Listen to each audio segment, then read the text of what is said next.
Hello everyone, welcome to my channel. तो देखो, आज हम करने वाले हैं एसएससी सीएचएसएल का जो कॉम्प्रिहेंशन है आया है ना आपका 18 नवंबर 2025 की शिफ्ट में। तो इसे ही आज हम करने वाले हैं, ठीक है। तो देखो, देख लेते हैं आज का जो हमारा कॉम्प्रिहेंशन पैसेज है। हाँ, स्टार्ट यहाँ से है ये। दो तीन लाइन पढ़ते हैं, जानते हैं क्या बात हुई है इसमें। उसके बाद इसको डीपली पढ़ते हैं, ठीक है। द इवोल्यूशन, हाँ, the evolution of artificial lighting has been a remarkable journey from primitive illumination to sophisticated energy efficient system. अब देखो, इतना पढ़ के ये तो पता चला है कि लाइट के इवोल्यूशन की बात हुई कि लाइट आया कैसे है, ठीक है। जो मतलब लाइट वगैरह की जो सोर्सेस है उसका जो विकास है वो कैसे हुआ, इसका इवोल्यूशन, ठीक है। तो देखो, the evolution of artificial lighting, जो आर्टिफिशियल लाइट का जो इवोल्यूशन है, जो इसका विकास है ना, ये एक तरह से ना एक रिमार्केबल जर्नी बन गई है प्रिमिटिव टाइम से लेकर अभी तक में अगर देखा जाए तो, ठीक है। प्रिमिटिव मतलब जो अर्ली स्टेज के लोग थे, जो बहुत पुराने लोग थे, वहां से लेकर अब के टाइम में देखा जाए ना तो बहुत ही बड़ा मतलब एक बदलाव आया है, ठीक है। एक दो वर्ड्स देख लेते हैं जिसके मीनिंग हमें पता होने चाहिए। प्रिमिटिव, बहुत पुराने लोग, अर्ली स्टेज वाले लोग, ठीक है। सोफिस्टिकेटेड, कोई चीज़ हाईली डेवलप्ड हो जाना, ठीक है। तो पुराने टाइम से लेकर अब तक के टाइम में जो आर्टिफिशियल लाइट्स हैं उसका डेवलपमेंट कैसे हुआ है, किस तरह से ये एनर्जी एफिशिएंट सिस्टम बने हैं, इसके बारे में आज पढ़ेंगे, ठीक है। Early humans relied on rudimentary sources such as torches and oil lamps, which though limited in luminosity extended productive hours beyond day light. अब देखो, अर्ली जो ह्यूमंस थे ना वो पूरी तरह से ना रिलायड थे, पूरी तरह से निर्भर थे रूडिमेंट्री सोर्सेज पे, जो पुराने लोग थे। अब रूडिमेंट्री रूडिमेंट्री का मतलब होता है बेसिक चीजें, ठीक है। तो बेसिक सोर्सेज पे निर्भर करते थे वो लोग, उनके पास ज़्यादा फैसिलिटीज नहीं था बेसिक चीज़ों में, मतलब वो टॉर्च वगैरह, जैसे कभी उनको लाइट वगैरह चाहिए होती तो टॉर्च और ऑयल लैंप्स पे निर्भर थे वो लोग, ठीक है। पुराने टाइम में आपने देखा होगा आपके जैसे दादा नाना ये सब ना मतलब टॉर्च और ऑयल लैंप्स वगैरह का यूज़ करते थे। हालांकि अब तो ये यूज़ नहीं होता है क्योंकि टेक्नोलॉजी बहुत आगे बढ़ गई है, ठीक है। तो ये सारी चीज़ें अब तो ख़त्म हो गई है, तो बट उस टाइम में टॉर्च और ऑयल लैंप्स का यूज़ होता था, और आज के टाइम में टेक्नोलॉजी इतनी एडवांस है कि हमारे पास लाइट्स की सिस्टम आ गई है, ठीक है। अब यहाँ पे जो टॉर्चेस और ऑयल लैंप्स थे ना, इससे क्या होता था कि इनकी जो ल्यूमिनोसिटी है ना वो बहुत लिमिटेड होती थी, ठीक है। मतलब कुछ हद तक आप जला सकते हैं और इतनी ज़्यादा उसमें लाइट नहीं आती, एक पर्टिकुलर एक एरिया पर ही लाइट आती है, ठीक है। और इसके बाद ये क्या होता था कि जैसे डे के हमारे डे डे लाइट में जो काम हो जाते थे वो हो जाते थे, उसके बाद के जो भी काम करने होते थे तो वो टॉर्च और लाइट्स की हेल्प से ही किए जाते थे, ताकि उसकी रोशनी मिल जाए और उससे काम हमारे हो जाए। ल्यूमिनोसिटी मतलब लाइट कह सकते हैं, ठीक है। लाइट का सेंस है यहाँ पे luminosity. The invention of the incandescent bulb in the late 19th century pioneered by Thomas Edison and others। अब क्या हुआ था कि लेट 19th सेंचुरीज में ना इनकैंडिसेंट बल्ब का आविष्कार हुआ था। इनकैंडिसेंट बल्ब को लाया गया था किसके द्वारा? थॉमस एडिशन के द्वारा। पहली बार इसको थॉमस एडिशन के द्वारा लाया गया था। और इसके बाद थॉमस एडिशन और उनके जो भी अदर्स लोग हैं जो उनके साथ थे उनके द्वारा इसकी खोज की गई थी। और इसके लाने से ना क्या हुआ था कि एक फॉर्मेटिव एरा बन गया था यहाँ पे, ठीक है। जिसमें कि क्या था कि यहाँ पे जो लाइट्स वगैरह थी ना वो कंसिस्टेंट ब्राइटनेस डिलीवर करती थी, और यहाँ पे इलेक्ट्रिकल जैसे फिलामेंट होता है ना, फिलामेंट के थ्रू ये इलेक्ट्रिकली हीटेड मतलब डिलीवर करती थी ये, ठीक है। तो याद रखेंगे, इनकैंडिसेंट बल्ब किसके द्वारा लाया गया था? थॉमस एडिशन के द्वारा, ठीक है। और नेक्स्ट पे चलते हैं।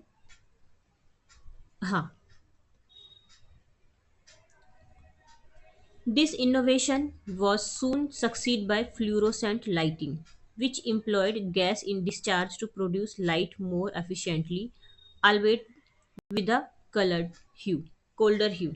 अब देखो क्या हुआ, ये जो इनोवेशन है ना इसको जल्द ही ना इसको सक्सीड कर दिया गया फ्लोरोसेंट लाइट के उस फॉर्म में, ठीक है। अब इससे क्या था, ये गैस को डिस्चार्ज करती थी और लाइट्स वगैरह को मोर एफिशिएंटली प्रोड्यूस करती थी, ठीक है। तो एक तरह से एक अच्छी चीज़ थी ना कि हमें हमें हमारे पास एक लाइट का आविष्कार हो चुका है, ठीक है। The 20th century also witness the rise of halogen lamps. अब यहाँ पे क्या हुआ, जब 20th सेंचुरी आई ना तो हेलोजन लैम्प्स वगैरह भी आने लग गए, ठीक है। अब हेलोजन लैम्प्स आ गए तो देखो यहाँ पे क्या, इनके जो प्राइसेस थे वो क्या थे, इनके जो साइज थे वो छोटे थे, और प्राइस वगैरह भी ठीक था, और ये लाइट ना बहुत अच्छे से देते थे, ये एनहेंस करते थे ब्राइटनेस को, ठीक है। तो हम देख सकते हैं कि कैसे हम बल्ब से, सॉरी बल्ब से कह रही हूँ, लैंप से हम बल्ब पे आए, उसके बाद वो फिर फ्लोरोसेंट लाइट पे आए, है ना। तो किस तरह से लाइट का विकास हो रहा है, ठीक है। However, the most significant leap emerged with the advent of light emitting diode. अब अब देखो, हालांकि देखा जाए ना तो सबसे ज्यादा सिग्निफिकेंट रहा है ना इनमें, एलईडी रहा है। एलईडी की फुल फॉर्म है लाइट एमिटिंग डायोड, ठीक है। तो सबसे ज्यादा सिग्निफिकेंट क्या चीज रही है यहाँ पे, एलईडी बल्ब। तो इतने सारे बल्ब आए, और अब ये सबसे अच्छा यहाँ पे बल्ब है एलईडी। आप एलईडी देखते हैं कि आपके घर में एलईडी बल्ब लगे होते हैं। अब एलईडी के तो और भी ब्रांड्स आ गए हैं, है ना। LEDs combine minimal energy consumption with exceptional longevity, revolutionizing residential, commercial and public lighting. अब LED के आने से क्या हुआ कि ये जो है ना, एनर्जी कंज्यूम्शन बहुत कम करती है, ठीक है। यानी कि एलईडी की चीज़ें आप यूज़ करेंगे ना तो लाइट को बहुत कम कंज्यूम करती है, और आपको बहुत ही अच्छी लॉन्गेविटी देती है, मतलब चीज़ों को आप देर तक यूज़ कर सकते हैं, ठीक है। इसकी वजह से क्या हुआ, यहाँ पे जो रेजिडेंशियल है, कमर्शियल है, पब्लिक लाइटिंग, ये सारे रिवोल्यूशनाइज हो गए, और हर जगह पे ना एलईडीज का यूज़ होने लगा, ठीक है। तो याद आपको समझ में आ रहा है ना मैं जो समझा रही हूँ, कि किस तरह से लाइट का विकास हो रहा है, कौन से बल्ब आए, कैसे आए, किस तरह से एकदम से डिजिटलाइजेशन हो गया है ना। चलो नेक्स्ट पे चलते हैं। Hmm modern developments have expanded beyond mere illumination. अब देखो जो मॉडर्न डेवलपमेंट हुए हैं ना, ये सिर्फ लाइट तक ही सीमित नहीं था, सिर्फ लाइट तक ही नहीं था। Smart lighting systems smart lighting systems integrated with digital network allowing remote control, colour customisation and adaptive brightness. अब ये सिर्फ देखो लाइट तक ही सीमित नहीं है जो मॉडर्न डेवलपमेंट हुआ है। अब यहाँ पे ना स्मार्ट लाइट सिस्टम्स आ गए हैं, जिसमें कि डिजिटल नेटवर्क्स होंगे, और इसमें कि रिमोट कंट्रोल होगा, ये अलाउ करेगा रिमोट कंट्रोल को, ठीक है, कलर कस्टमाइजेशन को, और साथ में ब्राइटनेस भी इसकी काफ़ी अच्छी होगी, हम अपने अकॉर्डिंग कर सकते हैं इस ब्राइटनेस को कम ज़्यादा, ठीक है। तो अब ये वाली टेक्नोलॉजी आ गई है। These technology not only optimize energy usage but also contribute to mood enhancement and architectural aesthetics. अब जो ये सारी जो टेक्नोलॉजीज आ गई है ना, ये सिर्फ हमारी एनर्जी यूसेज को ही ऑप्टिमाइज नहीं करती, बल्कि ये हमारे मूड एनहेंसमेंट को, हमारे आर्किटेक्चरल एस्थेटिक्स को भी कंट्रीब्यूट करती है, ठीक है, बढ़ाती है। चलो, from the flicker of primitive flame to the programmable glow of smart LED, lighting has evolved into a convergence of science, design, and sustainability, an indispensable facet of contemporary life. अब देखो यहाँ पे ना, यहाँ पे हमारे पुराने टाइम से लेकर अभी वाला हम टाइम देखें, कि हमारे वो फ्लेम जो हम जलाते थे ना, वो क्या बोलते हैं इसको, ऑयल के, उसके तब से लेकर अब तक देखा जाए तो अब स्मार्ट एलईडी वाली दुनिया में हम जी रहे हैं, ठीक है। तो देखा जाए ना तो लाइटिंग में ना बहुत ही बड़ा बदलाव हुआ है, एक बहुत ही अच्छी तरह से ये विकसित हुआ है, ठीक है। अब इसमें, हाँ अब देखो इधर, हाँ, तो इसने इन सारी चीज़ों को देखो क्या किया है, कि अब ये साइंस, डिज़ाइन, सस्टेनेबिलिटी, ये सारी चीज़ें क्या हो गई है, लाइट के थ्रू लाइट के थ्रू ये सारी चीज़ें पॉसिबल हो गई है। और अब देखा जाए ना, अगर ये जो हमारा जो कॉन्टेम्परेरी लाइफ है ना, वो लाइट के बिना एक तरह से जीना ही बेकार है, ठीक है। एक इंडिस्पेंसिबल फैसेट बन गया हमारी लाइफ का ये लाइट वगैरह, एलईडी लाइट जो है, इसको हम अपनी लाइफ से दूर नहीं कर सकते हैं, ठीक है। ठीक है, एक हमारे लाइफ का एक ये फैसेट बन गया, पहलू बन गया है, ठीक है। तो देखो पैसेज तो खत्म हो गया। हाँ, आते हैं हम क्वेश्चन आंसर की साइड। देखो मैंने एक यहाँ पे इमेज लगाई है आपको समझाने के लिए कि किस तरह से लाइट का आविष्कार हुआ है। देखो, पहले पहले आग का आविष्कार हुआ था, फिर दिए आए, फिर मोमबत्ती आई, फिर लैंप वगैरह आने लगा, फिर ये आने लगा, फिर ये बल्ब, फिलामेंट वाला बल्ब जो मैंने आपको बताया था अभी, फिलामेंट, इसको फिलामेंट ही तो कहते हैं, फिलामेंट। उसके बाद ये वाले बल्ब आए, फिर ये वाले, फिर ये वाले, फिर ये वाले, और अब ये वाले। अब तो शायद और भी अच्छी टेक्नोलॉजी आ गई है, इसमें तो 1990s का ही बताया है ना। तो द एवोल्यूशन ऑफ लाइटिंग। ठीक है, चलो आते हैं क्वेश्चन आंसर की side. Hmm the phrase allowing remote control, color customization and adaptive brightness function as, ये एक ये सेंटेंस है, हमें बताना है ये किस तरह से फंक्शन कर रहा है। जिरंट फ्रेज के रूप में, पार्टिसिपल फ्रेज के रूप में, इन्फिनेटिव फ्रेज के रूप में, एब्सोल्यूट फ्रेज के रूप में, किस में। अब देखो, जिरंट मैंने आपको पहले वाली वीडियो में भी बताया होगा। जिरंट की जो पहचान होती है ना, देखो, यहाँ पे बताती हूँ, एक मिनट। हाँ देखो, जिरंट की पहचान ये होती है कि वर्ब की फर्स्ट फॉर्म के साथ आईएनजी लगा आता है। ठीक है, वर्ब की फर्स्ट फॉर्म के साथ आईएनजी लगा होता है, और ये नाउन की तरह काम करती है। नाउन की तरह काम करती है तो उसको हम जिरंड कहते हैं। अब यहाँ पे अलाउइंग में फर्स्ट फॉर्म लगा हुआ है, बट ये नाउन की तरह काम नहीं कर रहा है, तो इसीलिए जो ये हमारा है ना, जिरंड तो नहीं होगा, क्योंकि अलाउइंग नाउन का सेंस नहीं है इसमें। ठीक है, तो जिरंड को आप काट देंगे यहाँ से। आ जाओ पार्टिसिपल फ्रेज के ऊपर, पहला तो आंसर नहीं है। ठीक है, अब देखो, जो पार्टिसिपल फ्रेज होता है ना, यहाँ पे देखो, यहाँ पे जो एक वर्ड है ना, allowing remote control, allowing remote control में ना, ये किसी डिवाइस को डिस्क्राइब कर रहा है, किसी डिवाइस के बारे में बता रहा है, जैसे रिमोट कंट्रोल हो गया, कलर कस्टमाइजेशन हो गया। ठीक है, तो कहीं ना कहीं ये किसी ना किसी चीज़ को डिस्क्राइब कर रहा है। और हाँ, साथ में याद रखेंगे, ये एक एडजेक्टिव बता रहा है, किसी चीज़ की विशेषता बता रहा है। ठीक है, देखो, पार्टिसिपल फ्रेज की पहचान होती क्या है, इसमें वर्ब होता है, वर्ब की फॉर्म के साथ आईएनजी लगा होता है पार्टिसिपल फ्रेज में, साथ में या तो आईएनजी होगा या तो वी थ्री होगा। तो यहाँ पे देखो, आईएनजी का सेंस तो है ही, या तो वी थ्री होगा, और साथ में ना ये किसी एडजेक्टिव के बारे में बता रहा होता है। नाउन हो सकता है, प्रोनाउन हो सकता है, उसके उसकी विशेषता के बारे में कहीं ना कहीं ये, जैसे नाउन या प्रोनाउन की जो एक्स्ट्रा इन्फॉर्मेशन देता है ना, या हम कह सकते हैं कि एडजेक्टिव के बारे में बता रहा होता है। तो यहाँ पे ये एक जो अलाउंग है ना, वो एडजेक्टिव है, इसीलिए जो हमारा जो आंसर होगा ना, वो पार्टिसिपल फ्रेज होगा।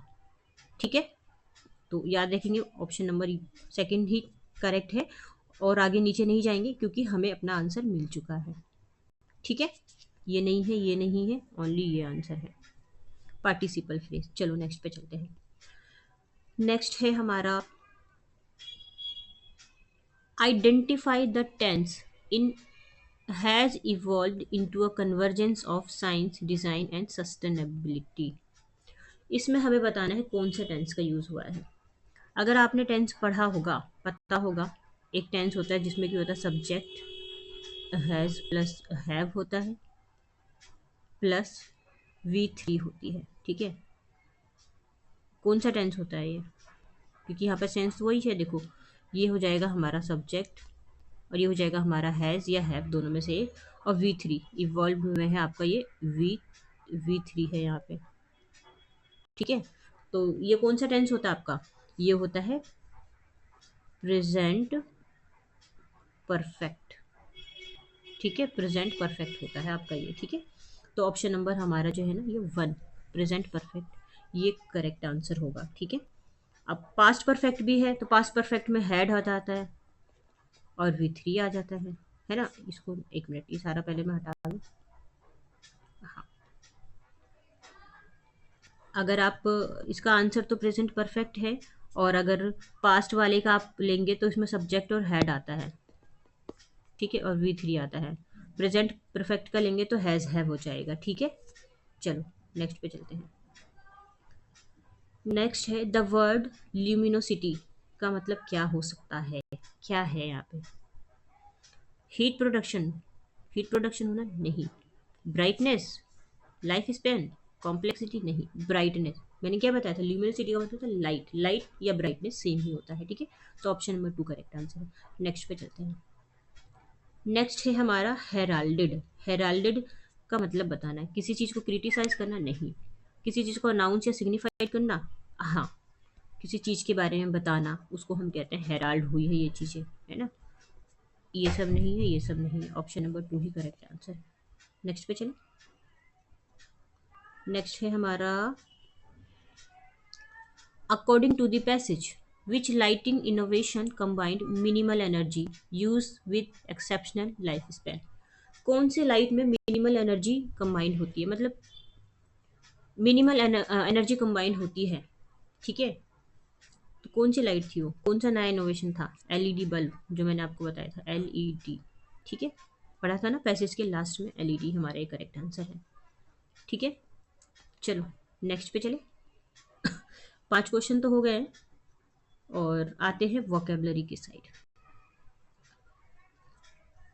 Primitive, relating to human society at a very early stage of development. बहुत ही पुराने टाइम से रिलेटेड होना, ठीक है, प्राचीन टाइम ऐसे बोलते हैं हम। Sophisticated, sophisticated, having or showing a lot of experience of the world and social situations, knowing about fashion, culture, etc. देखो सोफिस्टिकेटेड का कोई एक मीनिंग नहीं होता, बहुत सारे मीनिंग होते हैं। किसी इंसान के सेंस में बात करेंगे तो मतलब बहुत ही नॉलेजेबल इंसान को सोफिस्टिकेटेड बोल सकते हैं। किसी चीज़ के सेंस में बात करेंगे तो कोई चीज़ जो हाईली डेवलप्ड हो, है ना, तो ऐसे मतलब होते हैं। रूडिमेंटरी, रूडिमेंटरी का मतलब होता है बहुत ही बेसिक या सिंपल चीज़ें, सिंपल थिंग, ठीक है। नेक्स्ट पे चलते हैं। देखो नेक्स्ट है हमारा ये पायनियर, बहुत ज़्यादा पूछा जाने वाला वर्ड पायनियर, ठीक है। अब देखो, pioneer a person who is one of the first to develop an area of human knowledge, culture etcetera. Pioneer किसी भी ऐसे इंसान को कहते हैं जो किसी भी चीज़ की शुरुआत पहली बार करता है, खुद से करता है या किसी की भी हेल्प से, मतलब वो आइडिया पहले उसको आया था। तो यहाँ पे बल्ब का आविष्कार किसने किया था? थॉमस एल्वा एडिशन ने। तो वो कौन बन गए? वो पायनियर बन गए, थॉमस एल्वा एडिशन, ठीक है। याद रखेंगे, जीके में भी पूछ लिया जाता है क्वेश्चन। फिलामेंट, जो बल्ब, ऐसे बल्ब बना है, हम्म, इसके अंदर जो ऐसे होता है ना, इसको फिलामेंट कहते हैं, ये होता है फिलामेंट, ठीक है, इसको कहते हैं फिलामेंट। इंडिस्पेंसिबल, इंडिस्पेंसिबल का मतलब होता है कोई चीज़ बहुत इंपॉर्टेंट है, उसके बिना वो काम हो ही नहीं सकता, ठीक है। तो देखो 6 वर्ड मीनिंग याद किया आपने आज, ठीक है। ये सारा लिख लेंगे, अच्छे से याद कर लेंगे। एक एक वर्ड से आप बहुत आगे बढ़ सकते हैं अगर आप डेली एक एक दो दो वर्ड भी याद करेंगे ना। हालांकि मैं तो ये कहूँगी कि जितने मैं पैसेज में कराती हूँ आप पूरे दिन में याद कर लिया करें। आपको मैक्सिमम हाफ एन आवर ही देना पड़ता है होगा और उतने में याद हो जाता होगा। पूरे दिन में वही वर्ड यूज़ कीजिए, फिर आप भूलेंगे नहीं, ठीक है। सो देखो, थैंक यू सो मच। फिर अब हम मिलते हैं नेक्स्ट वीडियो में। वीडियो अच्छी लगेगी तो लगती है तो लाइक एंड सब्सक्राइब कर सकते हैं, ठीक है। Thank you so much.